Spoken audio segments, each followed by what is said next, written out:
Now let's take a look at drawing the mouth and the lips. And I'm not going to deny that there is quite a fair bit of complexity in understanding the mouth. The mouth obviously isn't just the lips and an open space in between them. There's a lot of anatomy behind it, but I'm going to do my best to kind of simplify it for you and help you grasp it in a very straightforward way. So first off, we're going to start with looking at the skeleton. And when we have the human skeleton here, we have this very round section for our top jaw section, right? So it's very round, and from a top view or in a basic form view, it's very much shaped like half a sphere, basically. So we'd have something like this, and it kind of wraps around. And our top jaw section where our teeth would be here, kind of probably not at that scale, something like that, is really round. It's a very, very round section. I'll just draw in these extra elements to help us get the feeling. Just a very quick sketch here. So it's a very round section, and that's the first important thing we want to recognize, is really how round and how curved the top jaw is, right? Because that has implications for how we want to draw the lips. So notice this curve, right? How curved the top jaw is, and of course the bottom jaw is equally curved. And then when we're thinking about the bottom jaw, right, it connects down here, the bone starts connecting, and it comes down to the front like this, and from the other side like that, and then it has the bottom teeth in it, and it is also very round, right? It's very much a basic view here. It is also very round and very cylindrical in a sense, right? Not a full cylinder, about half a cylinder. So very much like this. And this is the basic form and the basic shape of the mouth that I really want you to constantly grasp, that this is really cylindrical from below the nose just to kind of before we hit the base of the chin. Well, even the chin itself is quite cylindrical. Okay, and then it moves up into the other bone structures. So underneath the face, we really have this cylinder type of structure. I'm just going to reinforce it in blue here. We want to know that this section of the mouth really is very, very round. Okay, very, very round. It curves around from a bottom view. This with the jaw. Here, the mouth would be curving around like this. It's quite a lot more extreme than you think it is. And even right now, go ahead and feel your mouth, close your mouth, feel your mouth. And just feel how round it is, how round that section of the face is. If you put your thumb here, your forefinger here, just kind of feel that section out. It's very, very round. Here's the bottom lip over here. All right. Okay. I think we should actually, I think we have that down, right? That it's very round, right? It's very much circular. Okay. So keep that in mind. Very round. I know I've said it a million times. Just, it's so crucial that you remember this. Okay. So when we know that, when we understand that, and when we want to then draw the mouth on top of the head, we want to always then start by imagining, so here's kind of our head, our basic head form, right? Just another head. We know where to place the mouth, which is that third, but we want to remember that no matter what the expression is, the main mouth line generally will always curve. It looks like a smile right now. When we do facial expression and motion, we'll know how to manipulate this a bit more. But if I just add corners like that, it doesn't necessarily imply a smile, but we want to know that there's that roundness, right? The line should always generally have a curve, especially at a 3/4 angle. Okay, so first big rule, it's round. The jaw, the front of the jaw where the teeth are, really is round. Of course, we've seen those cartoons where they have the kind of little granny's teeth, or the electronic clicker ones, you know, that they're usually chopping. I don't know why they were in old school cartoons. I think it's some kind of toy, and you wind it up and the teeth clacker, you know, they clack, clack, clack, clack, clack, clack, clack. All right. I think I've pushed the point hard enough, and you're probably tired of hearing me talk about how round the jaw is. Anyway, let's move on to the basic forms of the lips then. So the lips themselves are essentially 5 types of cylinders. Okay, let's just do a non-dynamic version, which is going to look crazy, and then we'll add a dynamic version. The non-dynamic version would probably look something like this. 1 cylinder there, 1 cylinder in the middle, this is the top lip, and then 1 cylinder here, and then the bottom lip would be 2 cylinders.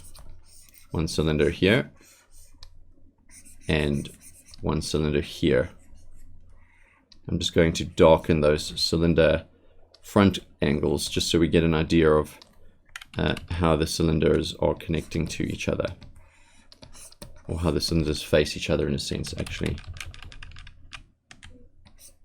That's kind of a little bit too steep, more like that. All right.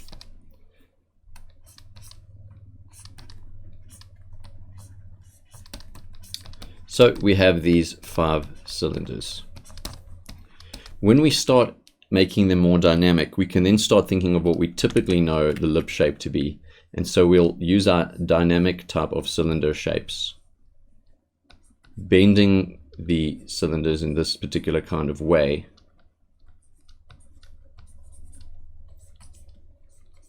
Actually make this one a little bit pointier here.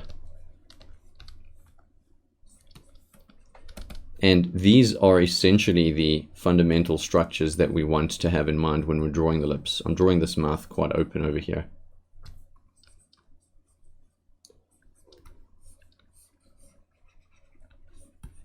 Okay, and let's just duplicate this.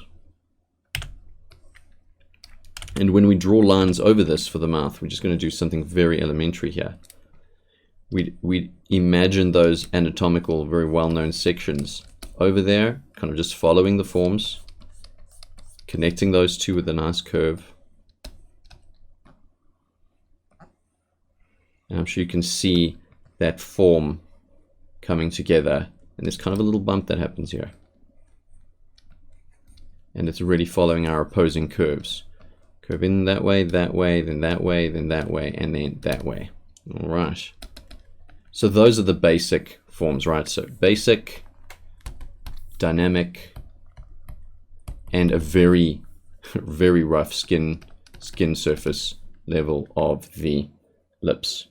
And usually when you're drawing the mouth, you generally indicate the teeth, unless you want to go crazy and do some crazy kind of teeth. You generally indicate the teeth usually with just a line, and just remembering once again that curve shape. And I think I keep reinforcing it really because it's something ignored very often. Just remember that curved shape of the jaw and the mouth. All right. Let's go in, and I want to show you some shorthand techniques for getting this down relatively quickly in your work. So when we're drawing our head shape, just going to do our typical head again. It's a very rough version here. Get our mouth line in. Depending on the style you're drawing, of course, it may not always be necessary for you to draw in every single line of the lips, because when you look at a person's lips, generally speaking, apart from maybe they're wearing very dark makeup or something like that, the lip value and the lip color tends to fade into the skin very softly. It doesn't have a very harsh edge. And so a common technique that is popular to do is to draw in the mouth line and then hint at the shadow of the bottom lip, just like that. All right, so that's one shorthand technique. Draw in the mouth line, hint at the shadow of the bottom. You can even hint at the indent of the top lip. Okay, and let's just do some very quick eyes here.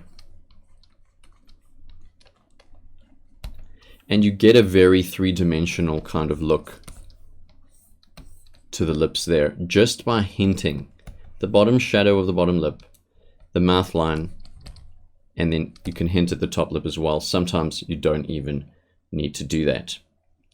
And when it comes to the mouth lines themselves, based once again on the style that you want to do, you may want to remember those 3 forms that kind of make up the lips, and those 3 forms then affect the mouth line, which gives us these kind of little indentation lines, very much like that. That would be the front view.